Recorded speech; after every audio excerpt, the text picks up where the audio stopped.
ओम अज्ञानतिमिरान्धस्य ज्ञानाञ्जनशलाकया सत्स्वरूप तस्मै श्रीगुरुवे नमः। नमो ओं विष्णुपादाय कृष्णप्रेष्ठाय भूतले श्रीमदे भक्तिवेदान्त स्वामीति नामिने।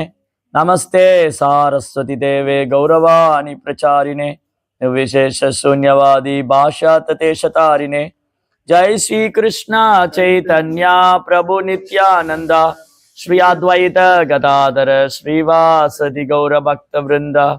हरे कृष्णा कृष्णा कृष्णा हरे हरे, राम राम राम हरे हरे।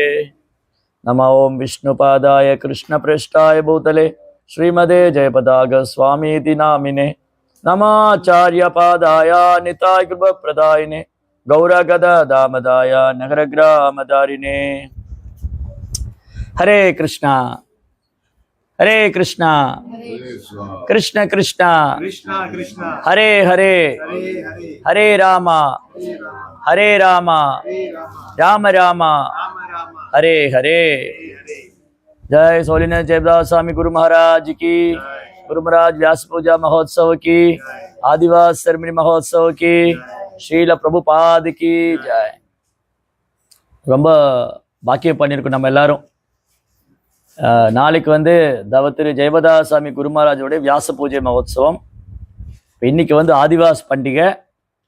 அப்போ நம்ம கொஞ்ச நேரம் குரு தத்துவத்தை பற்றி படிக்க போகிறோம்। குரு தத்துவா பகவான்கிட்ட நிறைய தத்துவங்கள் இருக்குது, கிருஷ்ணாட்டிருந்து நிறைய தத்துவம் தோன்றி இருக்கு। ஒன்று விஷ்ணு தத்துவம்। விஷ்ணு தத்துவம்னா என்னது? விஷ்ணு தத்துவம் என்ன தெரியுமா? உன் பேர் என்ன? பகவத்। பகவத் விஷ்ணு தத்துவம் என்ன தெரியுமா? விஷ்ணு தத்துவம்னா பகவான்கிட்ட வரக்கூடிய விஷ்ணு அவதாரங்கள், ராமர், நரசிங்கர், வராகர், இவங்களாம் விஷ்ணு தத்துவம், ரைட்? கிருஷ்ணாட்டிருந்து தோன்றக்கூடிய தத்துவங்கள்ல ஒன்று விஷ்ணு தத்துவம், இன்னொன்று ஜீவ தத்துவம்। ஜீவ தத்துவம்னா யாரு? போய் ஜீவ தத்துவா நாம தான் ஜீவ தத்துவம் இல்லையா? நம்ம எல்லாம் ஜீவ தத்துவம், ரைட்? தேவர்கள் அப் டு பிரம்மதேவர் வரைக்கும், பிரம்மதேவர்லேருந்து ஆரம்பிச்சு தேவர்கள், மனுஷங்க, நம்ம எல்லாருமே ஜீவ தத்துவம்। ஸோ விஷ்ணு தத்துவம், ஜீவ தத்துவம், அப்புறம் சக்தி தத்துவம், எனர்ஜி ஆஃப் த லார்ட், சக்தி தத்துவம்। என்னென்ன சக்தி தத்துவம் இருக்கு பகவான்கிட்ட? What are the shakti? Innumerable energy. பகவானுடைய சக்தி எல்லையற்றது। பராச சக்திர் விவிதைவ சூயதே சாபாவிதி ஞான பலாக்கிரியாச்ச। பகவானுடைய சக்தி எல்லையற்றது, அச்சிந்திய சக்தி।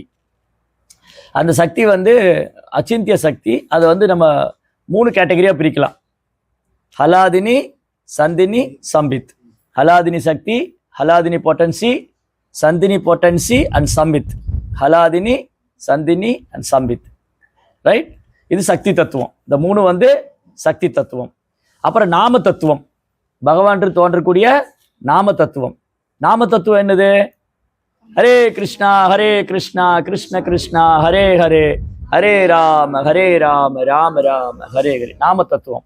அப்புறம் இன்னொரு தத்துவம் இருக்குது, பஞ்ச தத்துவம்। கேள்விப்பட்டிருக்கீங்களா? பஞ்ச தத்துவாத்மகம் கிருஷ்ணம் பக்த ரூப ஸ்வரூபகம் பக்தாவதாரம் பக்தாக்கியம் நமாமி பக்த சக்திகம்। 5 பஞ்ச தத்துவா। ஸோ விஷ்ணு தத்துவா, ஜீவ தத்துவா, அப்புறம் சக்தி தத்துவா, நாம தத்துவா, பஞ்ச தத்துவா, சிவ தத்துவா। சிவா இருக்கார் இல்லையா? சிவபெருமான் பகவானுடைய சிவ தத்துவா। அது மாதிரிதான் பகவான் இருந்து வரக்கூடிய குரு தத்துவா, குரு தத்துவம்। ஏன்னா கிருஷ்ணர் தான் ஆதி குரு। கிருஷ்ணம் ஜெகத்குரு வசுதேவ சுதம் தேவம் கம்சசானூரமத்னம் தேவகி பரமானந்தம் கிருஷ்ணம் வந்தே ஜெகத்குரு। கிருஷ்ணர் தான் ஜெகத்குரு। அவர் கீதாச்சாரியன், கீதையோட ஆச்சாரியன் இல்லையா? கிருஷ்ணர் யாருக்கு கீதை சொல்லி கொடுத்தாரு? அர்ஜுனனுக்கு குருவா இருந்தார் இல்லையா? அவர் அர்ஜுனனுக்கு மட்டும் இல்லை, கிருஷ்ணர் தான் ஜெகத்குரு, அகில குரு। அகில குரு பகவான் நமஸ்தேன்னு குந்தி தேவி பிரார்த்தனை செய்கிறாங்க, அகில குரு। அப்போ பகவான் இருந்து குரு தத்துவம் இருக்கு। இந்த குரு தத்துவம் யாரு? பகவான் இருந்து எப்படி குரு தத்துவம் வெளிப்பட்டது? குரு தத்துவம் யாரு? யார் குரு தத்துவம்? பலராம், ரைட்? பலராம் கிருஷ்ணருடைய குரு தத்துவம்। அப்புறம் லக்ஷ்மணா குரு தத்துவம், நித்யானந்த பிரபு குரு தத்துவம், வியாசதேவர் குரு தத்துவம். ரைட். ஸோ எப்படி பரம்பரா மூலமா கிருஷ்ணர்லேருந்து ஆரம்பிச்சு கிருஷ்ணா, பலராம், நித்யானந்த பிரபு, இந்த ப்ரீவியஸ் ஆச்சாரியா, முந்தைய ஆச்சாரியர்கள், இப்படி தொடங்கி இந்த குரு தத்துவம் இருக்கு, குரு பரம்பரா. ஸோ குரு அப்படிங்கிற வேர்டோட மீனிங், குரு அப்படின்னா என்ன மீனிங் தெரியுமா? குருனா, குருங்கிற வார்த்தைக்கு மீனிங் இருக்கு, அர்த்தம் இருக்கு. குருனா என்னது? ஹி டுக் ஹெவி ரெஸ்பான்சிபிலிட்டி, மிக கடினமான ஒரு பொறுப்பை ஏற்றுன்றவர். என்ன குரு ரொம்ப கடினமான பொறுப்பை ஏற்றுருக்காரு? ஜீவன்களை எல்லாம் இங்கிருந்து விடுவிக்கணும், கட்டுண்ட ஆன்மாக்களை விடுவிக்கிறதுக்காக குரு வர்றாரு. ஆன்மீக குருவானவர் எங்கிருந்து வராரு? ஆன்மீக குரு எங்கிருந்து வர்றாரு? கிருஷ்ணருடைய ஆன்மீக லோகத்திலிருந்து வர்றார். மகாத்மானம்ஸ்து மாம் பார்த்தா தெய்வீம் பிரகிருதி மாஸ்ருதா, கிருஷ்ணா சொல்றாரு இல்லையா பகவத்கீதை? எந்த அத்தியாயத்தில் சொல்லியிருக்காரு? எந்த அத்தியாயத்தில் சொன்னாரு? மகாத்மானம்ஸ்து மாம் பார்த்தா தெய்வீம் பிரகிருதி மாஸ்ருதா, 9th chapter 9ஆம் அத்தியாயத்தில் சொல்றாரு. மகாத்மாக்கள் 9.13, 9ஆம் அத்தியாயம் 13ஆம் ஸ்லோகம். மகாத்மாக்கள் வந்து என்னுடைய மேற்பார்வையில, என்னுடைய அந்தரங்க சக்தியோடைய மேற்பார்வையில வராங்க. குருமார்கள், ஆச்சாரியர்கள் எப்படி வராங்க? கிருஷ்ணருடைய அந்தரங்க சக்தியோடைய மேற்பார்வை. நம்மள எப்படி வந்திருக்கோம்? நம்ம எப்படி வந்திருக்கோம் தெரியுமா? கிருஷ்ணருடைய பகிரங்க சக்தியோடைய மேற்பார்வையில் இருக்கோம். நம்ம எல்லாம் கிருஷ்ணருடைய பகிரங்க சக்தியோடைய மேற்பார்வையில் இருக்கோம். நம்ம ஜட உலகத்துல வீழ்ந்துட்டோம். அதனாலதான் நம்ம எல்லாரும் வீழ்ந்த ஆன்மாக்கள். நம்ம எல்லாருமே வீழ்ந்த ஆத்மாக்கள், கட்டுண்ட ஆத்மாக்கள். பௌதிக உலகத்துல நம்ம எப்படி கட்டுப்பட்டிருக்கோம்? எப்படி கட்டி வச்சிருக்காரு நம்மள கிருஷ்ணா? எப்படி கட்டியிருக்கோம்? 3 குணத்துல பிரகிருதி கிரியமானி குணை கர்மானி சர்வசக, 3 குணத்தை போட்டு கிருஷ்ணர் நம்மளை கட்டி வச்சுட்டாரு. கிருஷ்ணர் கட்டி வைக்கல, நம்ம தான் விரும்பி எடுத்துட்டு இருக்கோம். 3 குணத்துல மாட்டின்னு இருக்கோம். நம்ம என்ன பண்ணிட்டோம்? கிருஷ்ணர் வேணான்னு சொல்லிட்டு, எனக்கு கிருஷ்ணர் வேண்டாம், கோலோ உந்தாவன வேண்டான்னு சொல்லி இந்த ஜட உலகத்துல வந்து 3 குணத்துல கட்டுப்பட்டு இருக்கோம். அதனாலதான் கட்டுண்ட ஆத்மா. பௌதிக வாழ்க்கையில பந்தப்பட்ட ஆத்மா, என் குடும்பம், என் மனைவி, என் வீடுன்னு சொல்லி பந்தப்பட்ட ஆத்மா, கட்டுண்ட ஆத்மா. ஆன்மீக லோகத்திலிருந்து வீழ்ந்த ஆத்மா. இதெல்லாம் யாரு? நம்ம. ஆச்சாரியர் வந்து நம்மளை விடுவிக்கிறதுக்காக வந்த ஆத்மா. ஆச்சாரியர் வந்து குரு வந்து பகவானுடைய எட்டர்னல் அசோசியேட். ஆன்மீக குருவானவர் பகவானுடைய நித்தியமான சேவகர். அவரு நித்யானந்த பிரபுடைய பிரதிநிதி. பலராமர், லக்ஷ்மணா, நித்யானந்த பிரபுடைய பிரதிநிதி தான் ஆன்மீக குரு. அதனால குரு வந்து ரொம்ப கருணையோடு இங்க வர்றார். சில நேரம் பகவானே இங்க வருவார், சில நேரம் என்ன பண்ணுவாரு? பகவானே நேரடியா இங்க அவதாரம் பண்ணி லீலைகள் செய்வார். சில நேரம் தன்னுடைய தூய பக்தர்களை அமைச்சு வைப்பார். எதுக்கு இதெல்லாம் பண்றாரு? சில நேரம் பகவானே நேரா இங்க அவதாரம் பண்றாரு, சில நேரம் தன் தூய பக்தர்களை அமைச்சு வைக்கிறாரு. எதுக்கு? நம்மள எல்லாம் திரும்ப அழைச்சின்னு போகணும். நாம கிருஷ்ணரை மறந்திருந்தாலும் கிருஷ்ணர் நம்மளை மறக்கிற மாதிரி இல்லை. நாம கிருஷ்ணர்கிட்ட போக மாட்டேன்னு பிடிவாதமா இருந்தாலும் ஆச்சாரியர் நம்மளை விடுற மாதிரி இல்லை. அதான் குரு கிருஷ்ண பிரசாதே பாய் பக்தி லதா பீஜா. குருவோடைய கருணையால, கிருஷ்ணருடைய கருணையினால பக்திங்கிற விதை கிடைச்சிருக்கு நம்ம எல்லாருக்கும். பிரபுபாவுடைய கருணையால, குருமார்களுடைய கருணையால நமக்கெல்லாம் பக்திங்கிற விதை கிடைச்சிருச்சு இல்லையா? இப்ப நம்ம பயிற்சி பண்ணிட்டு இருக்கோம், சாதனா பண்ணிட்டு இருக்கோம். இந்த சாதனா ஒழுங்கா பண்ணா இந்த பிரிவிலே நம்ம குரு அழைச்சின்னு போயிடுவார் பகவான்கிட்ட. ரைட்டா? அதனால குருன்றவர் ரொம்ப பெரிய பொறுப்பெடுத்துட்டு இருக்கார். நம்மளெல்லாம் திரும்பியும் கிருஷ்ணாவோட உலகத்துக்கு, கோலோ உந்தாவனத்துக்கு அழைச்சிட்டு போகணும். ரைட்? சரி, அப்போ வந்து இந்த மாதிரி பொறுப்பு எடுத்துட்டு இருக்கார். அப்ப யாரை வேணாலும் குருவா எடுத்துக்கலாமா அப்படிங்கிற கேள்வி வரும். குருனா யாருன்னா எதை சாது வேணா குருவா எடுத்துக்கலாமா? குருவுக்கான தகுதி என்ன? What is the qualification of guru? குருவோடைய தகுதி என்ன? அது தெரிஞ்சுக்கணும் இல்லையா? நம்ம குரு தேர்ந்தெடுக்கிறதுக்கு முன்னாடி இங்க எவ்வளவு பேர் தீட்சை வாங்கியிருக்கீங்க?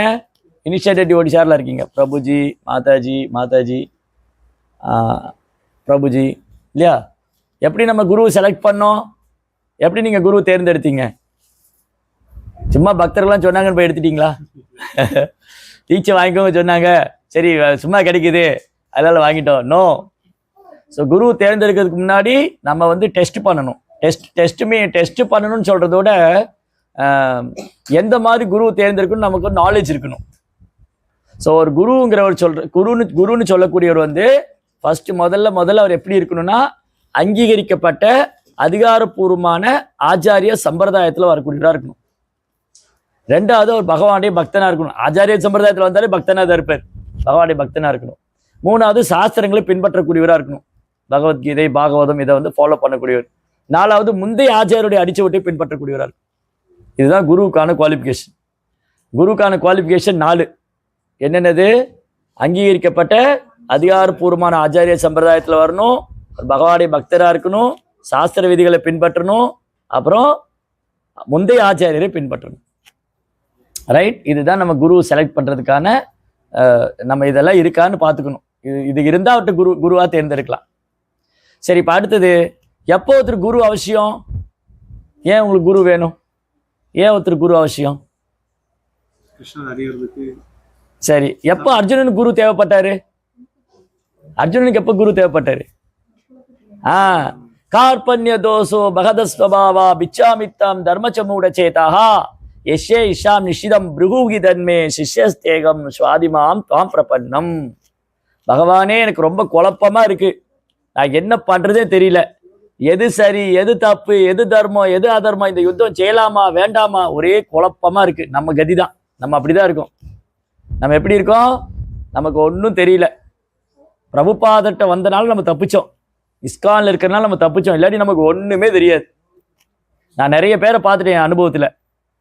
இவ்வளோ வருஷத்தில் என்னோட அனுபவத்தில் நிறைய பேர் பார்த்துட்டு, இஸ்கான் வந்ததுக்கு அப்புறம் தான் எப்படி பேசணும், எப்படி சாப்பிடணும், எப்படி சமைக்கணும், எப்படி பழகணும், எப்போ தூங்கணும், எல்லாமே பிரபுபாதம் சொல்லி கொடுத்துருக்கேன்.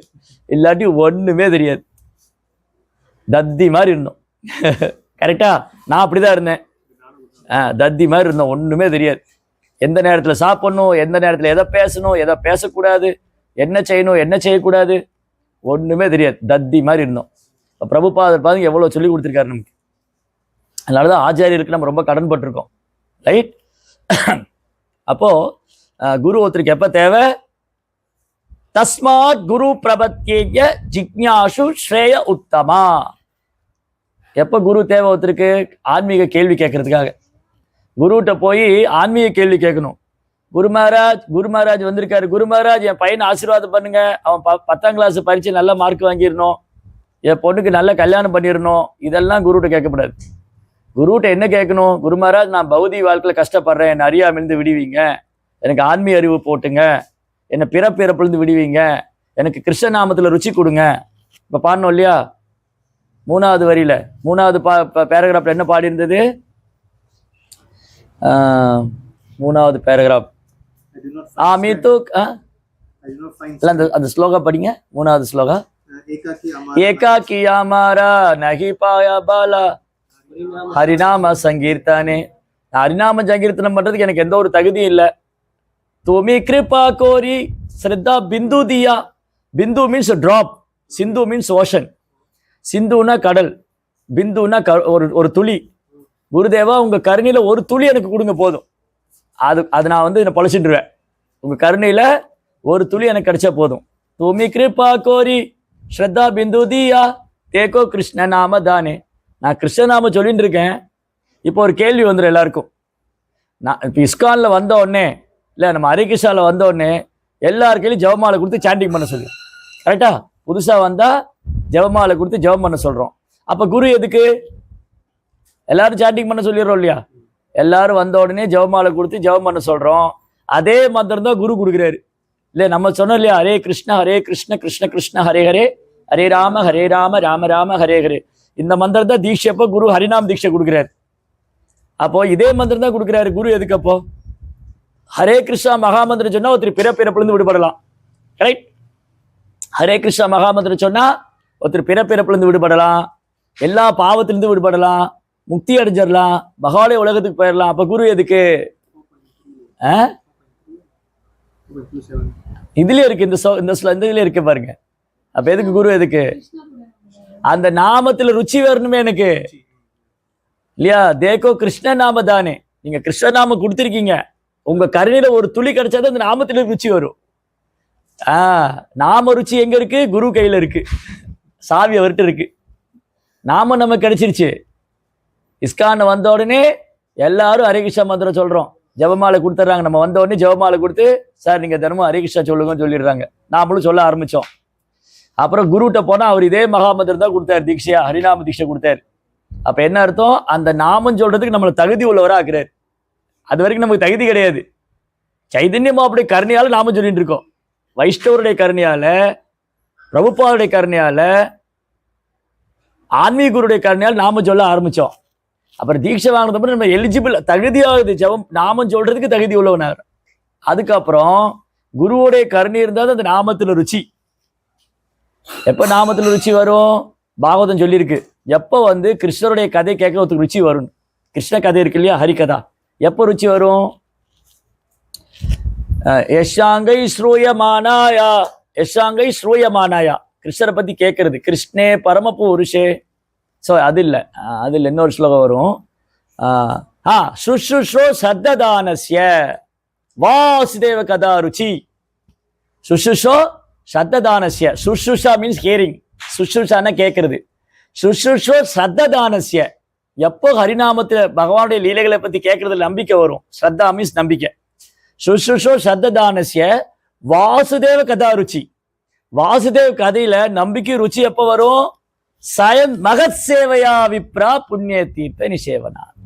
மகாத்மாக்களுக்கு சேவை பண்ணும் போது அந்த ருச்சி கிடைக்கும். அதனால ஆன்மீக குருடைய பாதங்களை சரணடைஞ்சு ஆன்மீக குருக்கு சேவை பண்ணும்போது தான் கிருஷ்ணநாமத்துல ருச்சி கிடைக்கும். அதனால கடைசியில பக்திவினோத் தாக்கூர் பாடுறாரு, கிருஷ்ணா சே தோமாரா கிருஷ்ணா தீதே பாரோ தோமாரா சா கத்தி ஆச்சே. ஓ வைஷ்ணவ் தாக்கூரா, கிருஷ்ணா இஸ் யுவர்ஸ். பகவான் யாருடைய சொத்து?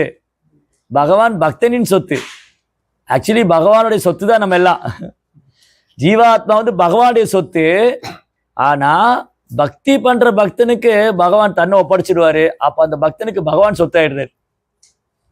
உண்மையில பார்க்க போனா எல்லா ஜீவாத்மாவும் பகவானுடைய சொத்து. நம்ம எல்லாம் பகவானுடைய சொத்து இல்லையா? இப்போ உதாரணத்துக்கு உங்க பேர் என்ன? பகவத். பகவத் இந்த கர்த்தால் பகவத்னு வச்சுக்கோங்க. இந்த கர்த்தால் பகவத்தோடது. இந்த கர்த்தால பகவத் தொலைச்சிட்டார். இப்ப கர்த்தால் பகவத்தை தேடி வருமா? பகவத் கர்த்தால தேடி போவாரா? கர்த்தால தேடி பகவத் போகணும். கர்த்தால் பகவத் தேடி போவார். அப்ப ஜீவாத்மா பகவானுடைய சொத்து. நாம கிருஷ்ணரை தேடி போறோமா? கிருஷ்ணர் நம்மளை தேடி வர்றாரா? நாம கிருஷ்ணரை தேடி போறோமா? கிருஷ்ணர் நம்மளை தேடி வர்றாரா? கிருஷ்ணர் நம்மளை தேடி வந்தாரு. நாம கிருஷ்ணரை வேணும்னு வந்துட்டோம். நாம எங்க கிருஷ்ணரை தேடி போனோம்?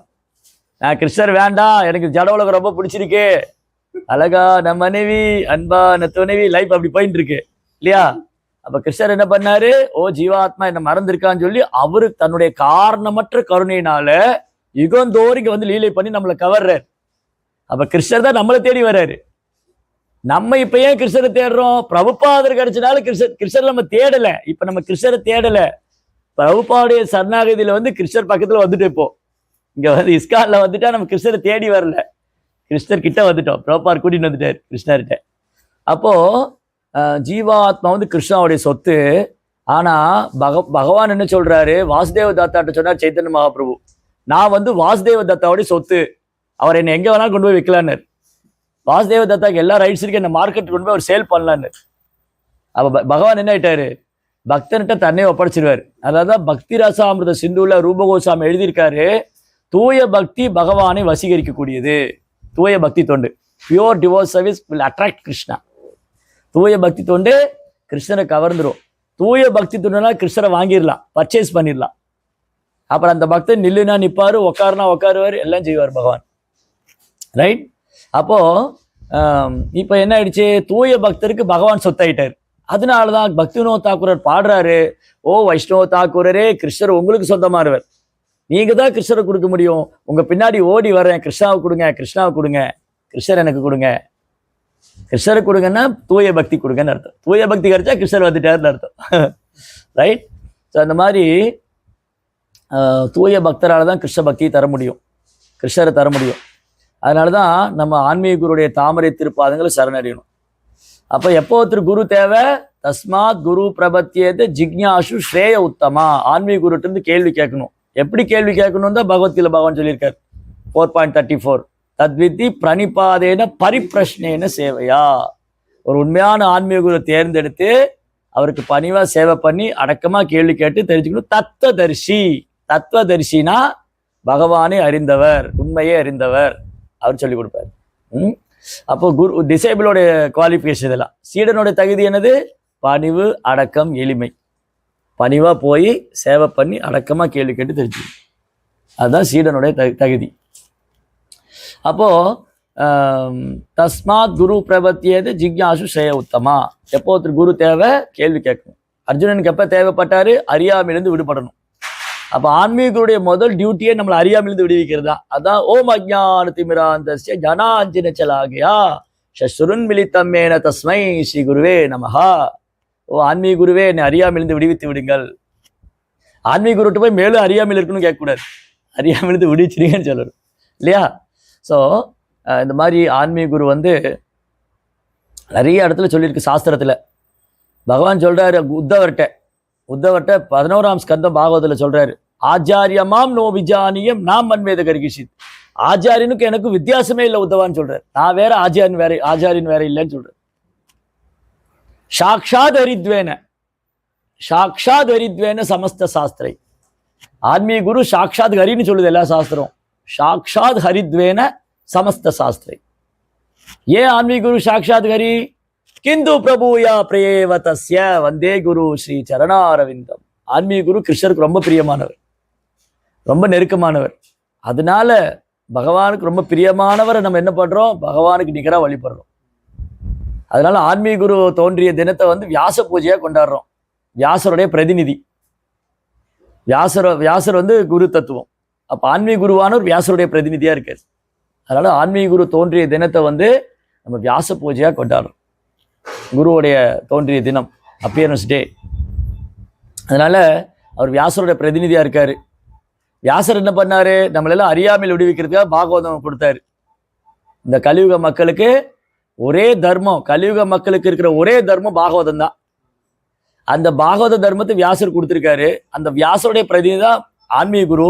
அப்ப புத்தக பாகவதத்தை நான் புரிஞ்சுக்கணும்னா ஆன்மீக குருவான பக்தர் பாகவதற்கு சேவை பண்ணணும். ஆன்மீக குருவான பக்தர் பாகவதற்கு சேவை பண்றது மூலமா புத்தக பாகவத்தை எனக்கு ரிவீல் பண்ணுவார். இல்லாட்டி பாகவதம் படிச்சா ஒரு வார்த்தை எனக்கு புரியாது, நமக்கு புரியாது. சாஸ்திரம் புரியணுமே நமக்கு.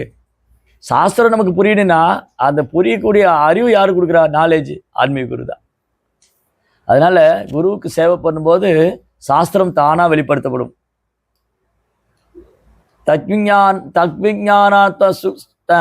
தத்விஜானாத்ம ச குரு ஏவ அபிகச்சே சமித்பாதியம் ஸ்ரோத்ரியம் பிரம்மனிஷ்டம்.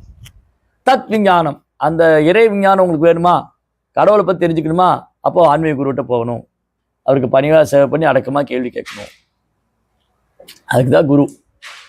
ஸோ இப்படி குருவோடைய கருணை இல்லாமல் நமக்கு சாஸ்திரம் கிடையாது. நீங்கள் பார்த்தீங்கன்னா நல்லா கவனிச்சிங்கன்னா அது வந்து அயோத்தியா லீலையிலும் சரி, துவாரகா லீலையிலும் சரி, அதாவது ராமலீலையிலும் சரி, கிருஷ்ணலீலையிலும் சரி, கௌரங்க மாப்பிள்ளையிலும் சரி, யாரெல்லாம் வந்து பலராமரை புறக்கணிக்கிறாங்களோ அவனுக்கு கிருஷ்ண பிரேமம் கிடைக்காது. யாரெல்லாம் நித்யானந்த லக்ஷ்மணன் ஃபர்ஸ்ட் லக்ஷ்மணா யாரெல்லாம் லக்ஷ்மணனை உதாசீனப்படுத்துறாங்களோ அவங்களுக்கு ராமருடைய அனுகிரகம் கிடைக்காது. லக்ஷ்மணன் வந்து குரு தத்துவம். லக்ஷ்மணனை உதாசீனப்படுத்தினா என்ன கிடைக்காது? ராமருடைய கருணை கிடைக்காது. பலராமரை உதாசீனப்படுத்தினா கிருஷ்ணருடைய கருணை கிடைக்காது. நித்யானந்த பிரபுவை நிராகரிச்சா சைதன்மா அப்படியே கருணை கிடைக்காது. அப்போ ராமலீலையில நிறைய வானரங்கள் வந்து ராமருக்காக சண்டை போட்டாங்க. ராமலீலை இப்போ நேற்று ராமநவமி வந்தது இல்லையா? நிறைய வானரங்கள் ராமருக்காக சண்டை போட்டாங்க. அதுல ஒரு வானர் வந்து துவிதான்னு ஒரு வானரம். இந்த துவிதா வானரம் என்ன பண்ணிடுது? ராமரை முழுமுதல் கடவுளாக ஏத்துட்டுருச்சு. ஆனா லக்ஷ்மணனை ஏத்துக்கல. லக்ஷ்மணன் ஒரு சாதாரண மனுஷனா நினைச்சுது. ராமர் என்ன பண்ணாரு? இந்த ராமாயண யுத்தம் முடிஞ்சு, ராவண யுத்தம் முடிஞ்சு எல்லா ராட்சசரையும் வதம் பண்ணிட்டு அந்த யுத்தத்துல கலந்துட்ட எல்லா வானரங்களையும் ராமர் அயோத்தியா கூட்டிட்டு போனார். ஆன்மீக லோகத்துக்கு அயோத்தியாக்கு. ஆனா துவிதா மட்டும் விட்டுட்டு போயிட்டார். துவிதாவை கூட்டிட்டு போல. ஏன் துவிதா கூட்டிட்டு போல? அவர் லக்ஷ்மணனை ஏத்துக்கல. குருவை ஏத்துக்கல. அதனால என்னாச்சு? அந்த துவிதா வளர்ந்த பூமியில சுத்தின்னு இருந்தது. எந்த லக்ஷ்மணனை ஏத்துக்கலையோ அதே லக்ஷ்மணன் பலராமரா வந்து துவிதாக்கு மோட்சம் கொடுத்தாரு. பலராமர் வந்து ஒரு சரத் பூர்ணிமா அன்னைக்கு அவருடைய கோபிகளோடு நடனம் ஆடும்போது இந்த துவிதா வானரை வந்து கிள கிள கிள கிள கிள கிள இப்படி எல்லாம் பண்ணி டான்ஸ் எல்லாம் பண்ணி அந்த பொண்ணுகள்லாம் சிரிச்சு பலராமருக்கு குடிக்கிறதுக்கு வருணிங்கிற இது வச்சிருப்பார் பானம். அந்த துவிதா வானர் எடுத்து குடிச்சிடும். குடிச்சிட்டு கேலி பண்ணி கலாட்டா பண்ணி பலராமர் கோவம் வந்துடும். கோவம் வந்து தன் ஏற்காலப்பை எடுத்து அந்த துவிதா வானத்தை பிடிச்சி இழுப்பார். இழுத்த உடனே 2 பேருக்கு பயங்கர சண்டையாகும். 2 பேருக்கு சண்டை வந்து அப்புறம் இந்த துவிதா வானர் என்ன பண்ணும், அந்த காட்டில் இருக்கிற பெரிய பெரிய பாறையெல்லாம் எடுத்து பலராமர் மேலே போடும். பலராமர் வந்து தன் கதாயுதத்தால் பீஸ் ஆக்கிடுவார். அதுக்கப்புறம் அந்த காட்டில் பாறையெல்லாம் போயிடும், எல்லாம் பொடி பொடி ஆகிடும். அப்புறம் மரத்தை வேரோடு பிடுங்கி துவிதா வானரம் மரத்தை வேரோடு பிடுங்கி பலராமர் மேலே போடும். அதையும் பலராமர் பீஸ் ஆக்கிடுவார்.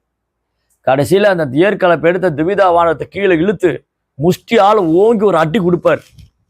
அப்படியே மூக்கு வாயில பிளட்டு வந்து ரத்தம்லாம் வந்து அந்த துவிதா வானர் ஒரு பெரிய மலை மாதிரி கீழே விழும். அப்போதான் அந்த ஆன்மா வந்து அந்த உடல்லேருந்து முக்தி அடைஞ்சுது. அதாவது துவிதா முக்தின்னு ஒரு சாப்டர் இருக்கும் கிருஷ்ணா புக்கில், அதாவது பாகவதத்தில். துவிதனுக்கு பலராமர் தான் மோட்சம் கொடுத்தார். ரைட். அப்போ குருவை நிராகரிச்சா கிருஷ்ணர்கிட்ட போகவே முடியாது. ரைட். அப்புறம் என்ன பண்ணிச்சு, நித்யானந்த பிரபு இருந்தார். நித்யானந்த பிரபுடைய சீடர் ஒருத்தர் வந்து மீனகேத்தன ராமதாஸ் இருந்தார். மீனகேத்தன ராமதாஸ் அவர் ஒரு நாள் பெங்காலுக்கு வந்தார். பெங்காலில் கீர்த்தனை பாடிட்டு இருக்கும்போது வங்காளத்தில் கிருஷ்ணதாஸ் கவிராஜ கோஸ்வாமி. கிருஷ்ணதாஸ் கவிராஜ் கோஸ்வாமி யாரு? சைதன்ய சரிதாமிரத்துடைய ஆசிரியர் இல்லையா? அவர் எப்படி சைதன்ய சரிதாமிரதம் எழுதினாரு? ரொம்ப அழகான ஒரு லீலை. கிருஷ்ணதாஸ் கவிராஜ் கோஸ்வாமியுடைய சகோதரர் வந்து மீனகேத்தன ராமதாஸ் பெங்கால் வந்த போது அவரை மதிக்கல. ஏன்னா அவருக்கு நித்யானந்த பிரபு மேல உடன்பாடு இல்லை. அவரை சைதன்ய மகாபிரபு முழுமுதற்கடா ஏத்துட்டாரு, நித்யானந்த பிரபுவை ஏத்துக்கல. யாரு? மீனகேத்தன அந்த அந்த கிருஷ்ணதாஸ் கவிராஜ் கோஸ்வாமியுடைய சகோதரன்.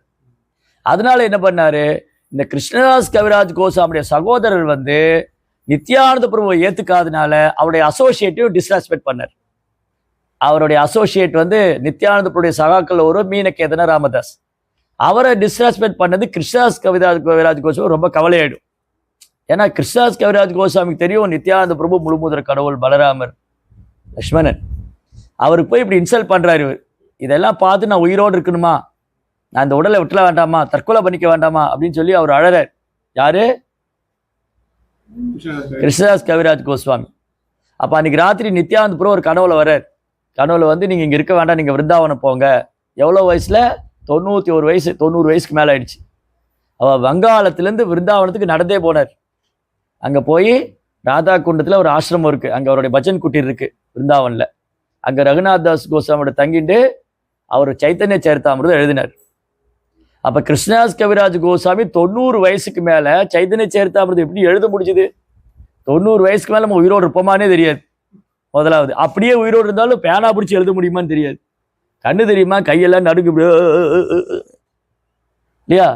ஆனால் நித்யானந்த பிரபுடைய அனுகிரகத்தினால கிருஷ்ணதாஸ் கவிராஜ் கோஸ்வாமி சைதன்ய சரிதாமிரதம் ஃபுல்லாக எழுதினார். ஏன்னா குருவோடைய ஆசீர்வாதம், குருவோடைய கருணை. ரைட். அதனால குருவோடைய கருணை இல்லாமல் கிருஷ்ணாவுடைய கருணை இல்லை. யஷ்ய பிரசாதா பகவத் பிரசாதோ யஷ்ய அப்பிரசாதா நகதி குதோபி. ஆன்மீகருடைய கருணையை வேண்டிதான் நம்முடைய ஆன்மீக வாழ்க்கையின் வெற்றியின் ரகசியமே வந்து எதுல இருக்கு? ஆன்மீகருடைய கருணையை நம்பிதான் இருக்கு, குருவோடைய கருணை. அதனாலதான் காலையில பாடுறோம் குரு பூஜை பண்ணும்போது, குருதேவ் கிருபா பிந்து தியா கொரோ ஏதாசே பேகா திகினா. குருதேவா உங்க கருணையில ஒரு துளி கொடுத்துருங்க போதும். குருதேவ் கிருபா பிந்து தியா கொரோ ஏதாசே நாபிகா திகினா. அதுல அடுத்து என்ன வரும்? தாபித்து ஹாய் போ ஹரி நாமா சுகே அபராதா ஹபே ஹாட்டா. குரு மகாராஜ் நான் நாமம் சொல்லும் போது அபராதம் பண்ணிடக்கூடாது, அது என்ன ஆசீர்வாதம் பண்ணுங்க. அப்புறம் குரு மகாராஜ் என்னை வந்து நான் நல்லா அலசி ஆராய்ச்சி பார்த்துட்டேன், என்கிட்ட ஒரு நல்ல குணம் கிடையாது. என்னை நல்லா நான் அலசி ஆராய்ச்சி பார்த்துட்டேன், என்கிட்ட ஒரு நல்ல குணம். ஜோக்யாதா விசாரே கிச்சு நகி பாய், ஜோக்யாதா விசாரே கிச்சு நகி பாய். என்கிட்ட ஒரு நல்ல குணம் கிடையாது.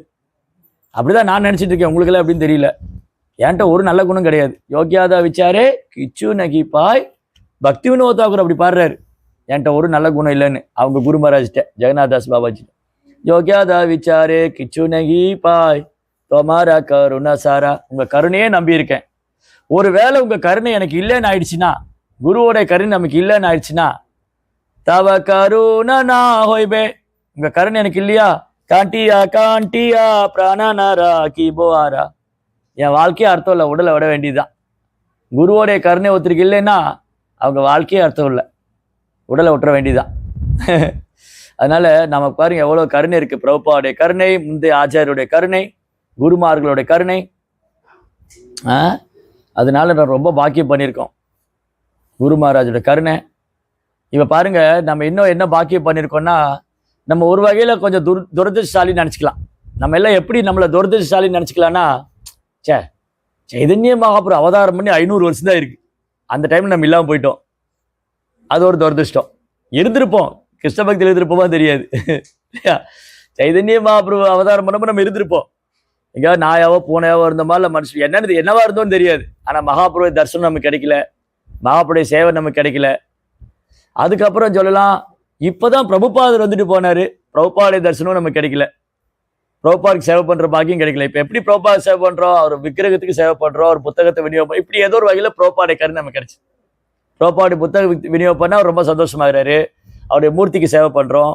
ஆனா பிரபுபாதருக்கு நேரடியா பார்த்து சேவை பண்ற பாக்கியத்தை இழந்துட்டோம். இப்பதான் ரீசெண்டா தான் பிரபுபா டிசப்பியர் ஆனார் இல்லையா? ஒரு எவ்வளவு வருஷம் இருக்கும், ஒரு 100 வருஷம் இருக்குமா? ஆனா இப்ப நம்ம ரொம்ப பாக்கியம் பண்ணியிருக்கோம். பிரபுபாடைய சீடர்கள் இந்த பூமியில் இன்னும் இருக்காங்க. பிரபுபாடு நேரடியா பார்த்தவங்க, பிரபுபாடு அசோசியேட் பண்ணவங்க, பிரபுபாடு கேட்டவங்க, பிரபுபாருக்கு சேவை பண்ணவங்க, பிரபுபாடைய டைரக்ட் டிசைபிள்ஸ், பிரபுபாடைய நேரடி சீடர்கள் இந்த பூமியில இருக்காங்க. அவங்கள பார்க்குற பாக்கியமும் அவங்களுக்கு சேவை பண்ணுற பாக்கியம் நமக்கு கிடைச்சிருக்கு. ஆனால் பாருங்க, இப்போ ஆல்மோஸ்ட் பிரபுபாடி சீடர்களை 70 வயசுக்கு மேலே ஆயிட்டாங்க, அப்போ குறைஞ்சிக்கிட்டே வர்றாங்க. அதனால ஒரு வகையில் நம்ம பாக்கியம் பண்ணியிருக்கோம். அட்லீஸ்ட் குறைந்தபட்சம் நம்ம எப்படி பாக்கியசாலினா, பிரபுபாடி சீடர்களை பார்க்குற பாக்கியம் கிடைச்சிருக்கு, பிரபுபாடி சீடர்களை பார்க்குற பாக்கியம் கிடைச்சிருக்கு, அவங்கள்ட்ட கேட்குற பாக்கியம் கிடைச்சிருக்கு, அவங்களுக்கு சேவை பண்ணுற பாக்கியம் கிடைச்சிருக்கு. அப்படின்னா அந்த பிரபுபாடைய சீடர்களே ஒருத்தர் குருவா கிடைச்சிருந்தா அப்ப என்னன்னு சொல்றது? யோசிச்சு பாருங்க. பிரபுபாடைய சீடர்களை பார்க்கறதே பாக்கியம், அவங்கள தரிசனம் பண்ணதே பாக்கியம், அந்த மாதிரி தூய பக்தர்கிட்ட இருந்து கேட்கறதே பாக்கியம்னா, அந்த தூய பக்தரே ஒருத்தர் குருவா கிடைச்சிருக்காரு அப்படின்னா அப்ப என்ன அர்த்தம்? நாம் பிறந்த பயனை அடைந்து விட்டோம் என்று அர்த்தம். இந்த பிறவியில உருப்படியா ஒரு பலன் அடைஞ்சிருக்கோம். ஒரு தூய பக்தர் குருவா கிடைச்சிருக்காரு, இப்ப அவரை அப்படியே பிடிச்சுக்கணும். அந்த குருவோடைய தாமரை பாதத்தை பிடிச்சுட்டு அவருடைய கட்டளையை சிறமேற்கொண்டு செய்தா இந்த பிரிவிலே நம்ம பகவான் போயிடும். அதனால ஒரு தூய பக்தர் குருவா கிடைக்கிறது நம்ம ரொம்ப, தூய பக்தர்களை சந்திக்கிறதே ரொம்ப பெரிய பாக்கியம், ரொம்ப அரிது, அபூர்வம். 1000ல் ஒருத்தர் தான் மனுஷானம் சகசிரேஷு இல்லையா? 1000ல் ஒருத்தர் தான் தூய பக்தரா இருக்காங்க.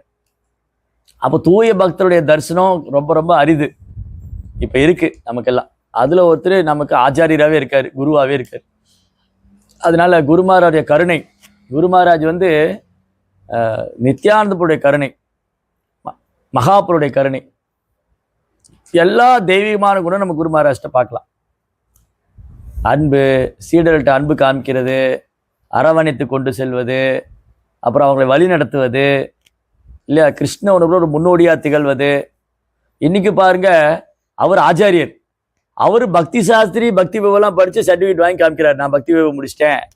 அவங்க என்ன சொல்றாங்க இன்ஸ்டியூட்ல, குரு மகாராஜ் நீங்க பண்ண வேண்டியதில்லை, நீங்க ஆச்சாரியர், நோனும் நான் படிச்சு எழுதுவேன்னு சொல்லி எழுதி சர்டிஃபிகேட் வாங்குறேன். நான் இப்போ பக்தி வேதாந்தம் முடிச்சிட்டேன். அப்ப எப்படி எக்ஸாம்பிளரியா இருக்காரு பாருங்க. ஆச்சாரியன்னு சொன்னா ஆச்சாரியனுக்கும், அதாவது ஆச்சாரியனுக்கும் பேச்சாளருக்கும் என்ன வித்தியாசம்? உபன்யாசகருக்கும் ஆச்சாரியனுக்கும் என்ன வித்தியாசம்னா, உபன்யாசகர் உபன்யாசம் பண்ணிட்டு போயிடுவார், ஆச்சாரியர் உபன்யாசம் பண்ணிட்டு போறவர் இல்லை, அவர் வாழ்ந்து காமிக்கிறவர். அதனால ஆச்சாரியங்கிற வெறும் உபன்யாசகர் இல்லை, பேச்சாளர் இல்லை. பிரபுபாதர் அமெரிக்கால போய் பேசினாரா? ஃபர்ஸ்ட் அமெரிக்கா போன உடனே, நான் பக்தி வேதாந்த சுவாமி வந்திருக்கேன், எல்லாரும் வாங்க, உங்களுக்கு நான் கிருஷ்ண உணவு தத்துவத்தை சொல்லிக் கொடுக்க வந்திருக்கேன், அப்படியா பண்ணாரு? பிரபுபாதர் ஃபர்ஸ்ட் போய் என்ன பண்ணாரு? கீர்த்தன் பாடினார். இந்த டாம்சன் ஸ்கொயர் பார்க்ல உட்காந்து ஹரே கிருஷ்ணா கிருஷ்ண கிருஷ்ணா ஹரே ஹரே, ஹரே ராமா ராம ராமா ஹரே ஹரே. அவர் கீர்த்தன் பாடுங்கன்னு சொல்லல, அவர் கீர்த்தன் பாடினார். அவர் சேவை பண்ணுங்கன்னு சொல்லல, அவர் சேவை பண்ணார். அவர் பகவத்கீதை படிங்கன்னு சொல்லல, அவர் புக்கு அவரே படிச்சார். இல்ல, அவர் கிருஷ்ணருக்கு சேவை பண்ணுங்கன்னு சொல்ல, அவர் பண்ணி காமிச்சார். அதுதான் ஆச்சாரியன். ஆச்சாரியன் மீன் டீச்சர். அவர் அது நடைமுறையில் சொல்லி வாழ்ந்து காமிக்கிறவர். அதனால பிரபுபாதர் ஒன்னொன்னா சொல்லி கொடுத்தாரு, எல்லாமே சொல்லி கொடுத்தாரு. ஃபஸ்ட்டு அவங்களுக்கு கீர்த்தன் சொல்லி கொடுத்தாரு. அப்புறம் கீர்த்தன் கேட்க வந்தவங்க கொஞ்சம் பிரசாதம் கொடுத்தாரு. அப்புறம் கிருஷ்ண கதை சொல்லி கொடுத்தாரு. அப்புறம் கொஞ்சம் கொஞ்சமாக ட்ரெயின் பண்ணி தீட்சையெல்லாம் கொடுத்தாரு இல்லையா? அதுக்கப்புறம் தான் நிறைய சர்வீஸ் எல்லாம் கொடுத்தாரு, எல்லாம் பண்ணார். அந்த மாதிரி ஆன்மீக குருவானவர் வந்து நம்ம முன்னாடியே வாழ்ந்து கொண்டிருக்கிற உதாரணமாக இருக்கு. வாழ்ந்து கொண்டிருக்கிற இப்போ குரு மகாராஜ் வந்து நம்ம முன்னாடி வாழ்ந்துட்டு இருக்கிற ஒரு உதாரணம். நான் இந்த உடலெல்லாம் ஆத்மான்னு நம்ம பல தடவை படிக்கிறோம். ஆனால் ப்ராப்ளம் வரும்போது விட்டுருவோம், தவழ்ந்து போயிடுவோம், தளர்ந்துடுவோம் இல்லையா? நான் இந்த உடலெல்லாம் ஆத்மான்னு படிக்கிறோம், கேட்குறோம். பிரபுபாதர் திரும்ப திரும்ப எழுதுறாரு. ஆனால் ஏதோ ஒரு இன்சிடென்ட்ல என்ன ஆயிரும், நமக்கு அது மறந்து போயிடும். ஆனால் உடனே வருத்தப்படும், ஐயோ எனக்கு இப்படி ஆயிடுச்சேன்னு.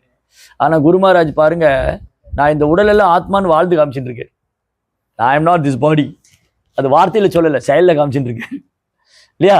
செயலில் காமிச்சுட்டு இருக்காரு அவர். நான் இந்த உடலெல்லாம் ஆத்மா அப்படின்னு செயலில் காமிச்சுட்டு இருக்காரு.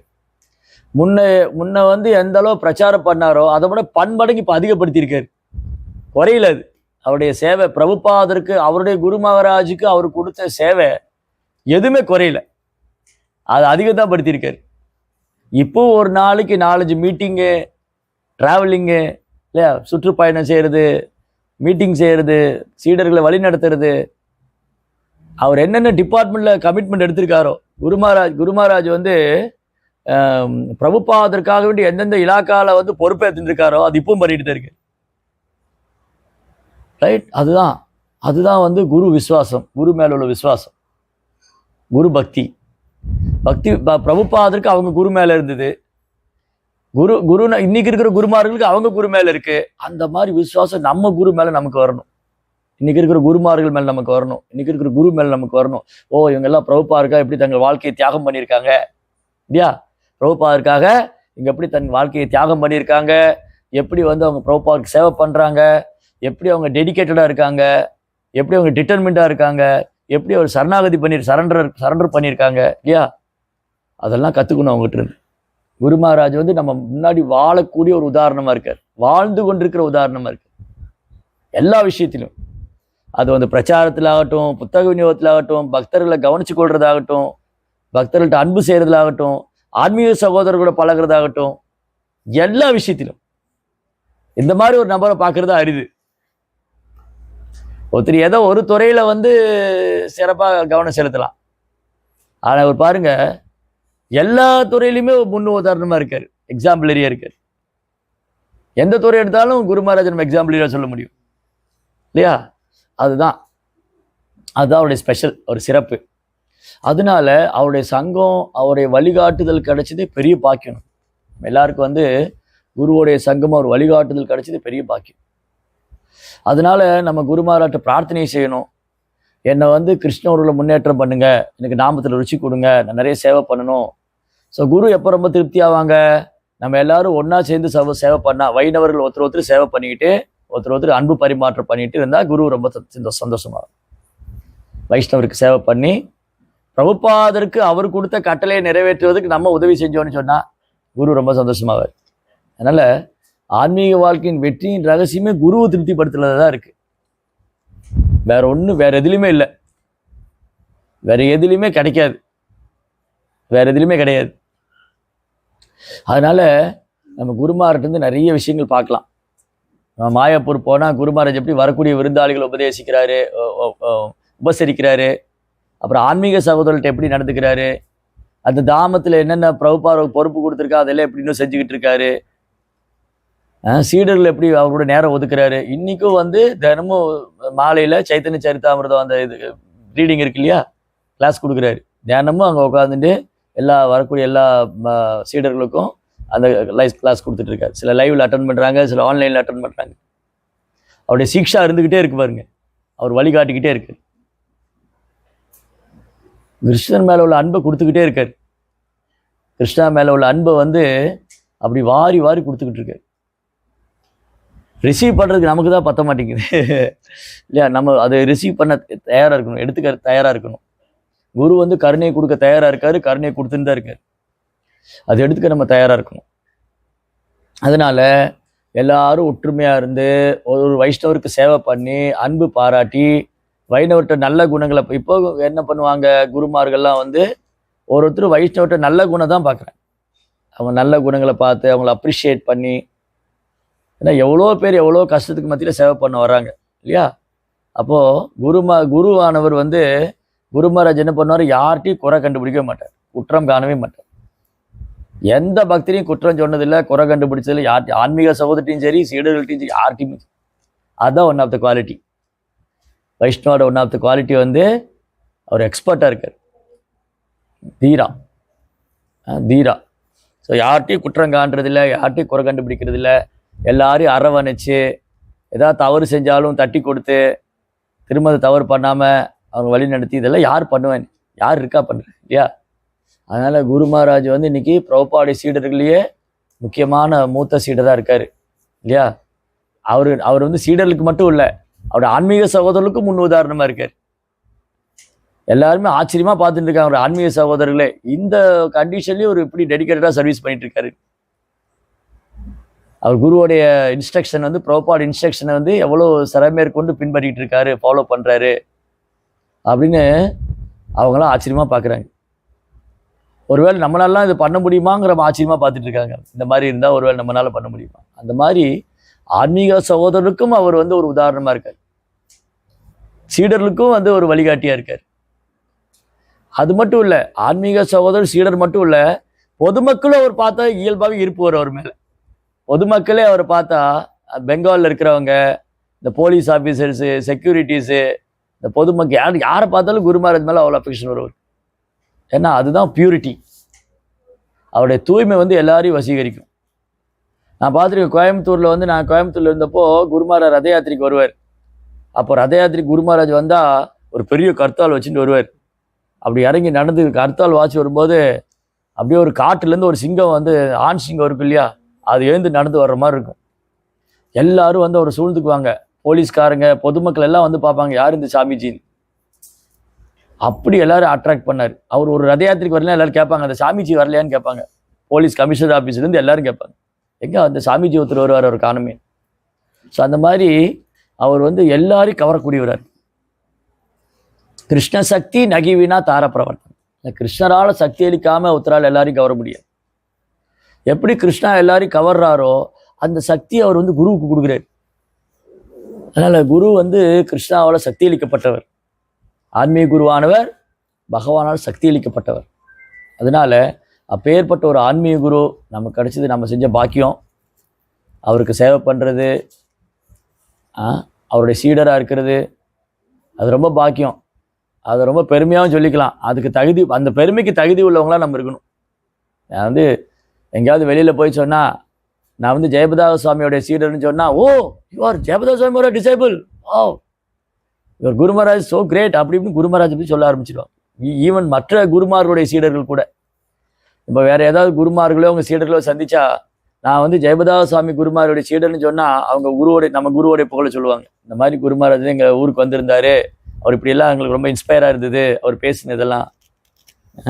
அவருக்கு இந்த சர்ஜரி நடந்த டைமில் ஃபஸ்ட்டு ஒரு சர்ஜரி நடந்தது இங்கே, அந்த ஸ்ட்ரோக் வந்த டைமில் எங்கே போனார் இல்லையா, பாம்பே பக்திவேதம் ஹாஸ்பிட்டலுக்கு. அப்போ வந்து ராதநாத் மகாராஜோடைய இது நடக்கும் அங்கே, அது என்ன சொல்லுவாங்க, பூனா யாத்திரா நடக்கும் எவ்ரி இயர். அப்போ குரு மகாராஜ் ஹாஸ்பிட்டலில் இருக்கிறார். மகாராஜ் வந்து சொல்கிறாரு, ராதநாத் ஃபோன் பண்ணி, நான் வந்து அங்கே பூனா யாத்திரைக்கு, இவர் ஹாஸ்பிட்டல் ஐசியூவில் இருக்கிறாரு. இப்படி சொன்னார், நான் பூனா யாத்திரைக்கு வரங்கிற, உன்னோட டிசைபிள் என்ன விட மாட்டேங்கிறாருன்னு சொல்கிறார். அது கம்ப்ளைண்ட், உங்கள் கண்டிஷன் நீங்கள் போகக்கூடாது, அங்கே டாக்டர்ஸ் எல்லாம் சொல்கிறாங்க நீங்கள் அந்த கண்டிஷனில் போகக்கூடாது, இங்கே ரெஸ்ட் பண்ணுங்கள். அப்போ ராதநாத் மகாராஜ் குரு மகாராஜ் பார்க்க வந்திருக்கார். அப்போ சொல்லிட்டு கம்ப்ளைண்ட் பண்ணிட்டார், இந்த மாதிரி நான் வந்து அங்கே வரணும்னு நினைக்கிறேன், அவங்க விட மாட்டேங்கிறாங்க. அப்போ ராதநாத் மகாராஜ் கூட்டிகிட்டு போனார். அவர் அங்கே போய் 1/2 hour கிளாஸ் கொடுத்தாரு. அங்கே உட்காந்து அந்த வீடியோ ரெக்கார்டிங்னு இருக்குது யூடியூப்பில். எல்லாம் பிரமிச்சு போயிட்டாங்க. ஸோ அந்த மாதிரி எல்லாரையும் உற்சாகத்தோடைய குரு மகாராஜ் சொன்னால் அவர் உற்சாகத்தோடைய டெப்போ, அவர் எந்தூசியாசத்தோடைய டெப்போ, அவர் கிடங்கு, உற்சாகத்தின் கிடங்கு. அவர் எங்கே போனாலும் யாரை சந்திச்சா உற்சாகப்படுத்துவார். அவரை பார்த்தா எல்லாருக்கும் உற்சாகம் வரும். நம்மள மாதிரி சோம்பேறியாக இருந்தால் கூட உற்சாகம் வந்துடும் அவரை பார்த்தா. ஓ அவரை பார்த்தா டிவோஷனில் இருக்கணும், எல்லாம் பண்ணணும் அப்படிங்கிற எண்ணம் வந்து. அது மாதிரி நாளைக்கு நம்ம வியாச பூஜை கொண்டாடுறோம். குருமாரோடைய புகழ் பாடணும். அவருடைய நம்ம கிருஷ்ணாட்ட ப்ரேயர் பண்ணணும். கிருஷ்ணாட்ட என்ன ப்ரேயர் பண்ணணும்? குரு மகாராஜ் வந்து நீண்ட காலம் நம்மளோட இருந்து நம்மளை வழி நடத்தணும், அவருடைய சங்கம் நமக்கு வேணும், அவருடைய ஆசீர்வாதம் நமக்கு வேணும். ஏன்னா குரு கிருஷ்ணா டிசைட் பண்ணிட்டா யாராலும் அதை மாற்ற முடியாது. குரு ஒன்று முடிவு பண்ணிட்டாரு, கிருஷ்ணர் ஒன்று முடிவு பண்ணிட்டாருன்னா மாற்ற முடியாது. அப்போ நம்ம என்ன பிரார்த்தனை பண்ணிக்கணும், குரு மகாராஜ் நீண்ட ஆயுளோடு ஆரோக்கியத்தோடு இருந்து நம்மளை வழி நடத்தி நம்மளை வந்து உற்சாகப்படுத்தி நம்மளுக்கு வந்து அந்த ஆன்மீக எழுச்சி கொடுத்து அந்த உற்சாகத்தை கொடுத்து நம்மளை நமக்கு தகுதி கொடுத்து நம்மளை பக்குவப்படுத்தி நம்ம மேலே அவருடைய கருணை எப்போ இருந்துகிட்டே இருக்கணும், அவருடைய சங்கம் எப்போ இருக்கணும்னு சொல்லி நம்ம கிருஷ்ணாட்ட பிரார்த்தனை பண்ணிக்கணும். அன்றைக்கி ஆதிவாசி செரமனி அப்போ வந்து அந்த அந்த பண்டிகைக்கு நம்ம தயாராகிறது. புனித சாணங்களை அந்த இதெல்லாம் இருக்குல்ல, பஞ்சகவ்யம், நவதானியம் மாதிரி புனித பொருட்கள்லாம் வச்சு அந்த கும்பம்லாம் வச்சு அதில் வந்து ஆவாகனம் பண்ணி அந்த பூஜையெல்லாம் பண்ணி அந்த ஃபெஸ்டிவலுக்கு நம்ம ஆயத்தமாகறோம். மனதளவில் ஆதிவாசி நம்ம பியூரிஃபை பண்ணிக்கிறது, உடலாலும் மனதாலும் நம்ம தூய்மைப்படுத்திக்கிறது. ஒரு பண்டிகை வர்றதுக்கு முன்னாடி அந்த பண்டிகை கொண்டாடுறதுக்கு நம்மளை உடலாலும் மனதாலும் தூய்மைப்படுத்திக்கிறது. அதனால் நாளைக்கு வியாச பூஜை கொண்டாடுறதுனால நம்மளை தூய்மைப்படுத்திட்டு குருமாதோடைய மகிமைகளை கேட்க கேட்க நம்ம தூய்மையாகிட்டே இருப்போம். ஒரு தூய பக்தோடைய மகிமையை கேட்க கேட்க நம்ம தூய்மையாகிட்டே இருப்போம். வியாச பூஜை அன்னைக்கு ஒரு சீடருடைய கடமை என்னென்னா குருவோடைய புகழ் பாடணும், குருவை பற்றி பேசணும், அப்போ கேட்கணும். That also one of the purification. நம்ம தூய்மை அடைகிறதுக்கு ரொம்ப சிறந்த வழி. அதனால் எல்லாரும் நாளைக்கு வந்து நம்ம குரு மகாராஜை பற்றி இந்த குரு மகாராஜுடைய மகிமைகள், அவருடைய தெய்வீகமான குணங்கள் எல்லாம் பேசி அதை பாராட்டி அதை புகழ்ந்து அந்த குணங்கள் நமக்குள்ளே வரணும் இல்லையா. நம்ம யாரை பற்றி பேசிகிட்டே இருக்கோமோ நம்ம அதே ஆகிடுவோம், நம்ம யாரை பற்றி கேட்டுட்டு இருக்கிறோமோ நம்ம அதே ஆகிடுவோம். அப்போ ஒரு தூய பக்தருடைய தெய்வீகமான குணங்களை பேசி பேசி பாடி பாடி பாடி அது அப்படியே நமக்கு அது உள்ள இன்ஃபெக்ஷன் ஆகும், அந்த குணங்கள் நமக்குள்ளேயே வர ஆரம்பிக்கும். இல்லாட்டி பாருங்க, நமக்குள்ள நல்ல நல்ல குணம் வர்றது ரொம்ப கஷ்டம். நம்ம சொந்த முயற்சியெலாம் நமக்குள்ள நல்ல குணம் வர போகிறதில்ல. ஆனால் தூய பக்தருடைய மகிமைகளை பாடுவதால், பேசுவதால், கேட்பதால் அந்த பியூரிஃபிகேஷன் வந்து ரொம்ப ஃபாஸ்ட்டாக நடக்கும். எப்படி பகவானுடைய பிறப்பு செயலெல்லாம் திவ்யமானதோ அதுபோல தான் தூய பக்தருடைய பிறப்பும் செயலும் திவ்யமானது. எப்படி பகவான் லீலைகளை கேட்பதால் பாடுவதால் நம்ம தூய்மை அடைகிறோமோ, எப்படி கிருஷ்ணாவுடைய புகழை பாடுவதனால மீண்டும் பிறக்க மாட்டோமோ, அதுபோல் ஆன்மீக குருடைய புகழை பாடுவதாலும் கேட்பதாலும் நம்ம தூய்மை அடைவோம். அவருடைய கருணையினால மீண்டும் இந்த ஜட உலகத்தில் வந்து நம்ம கஷ்டப்படணும். ஹரே கிருஷ்ணா. सोने जय बदा स्वामी गुरु महाराज की, गुरु महाराज व्यास पूजा महोत्सव की।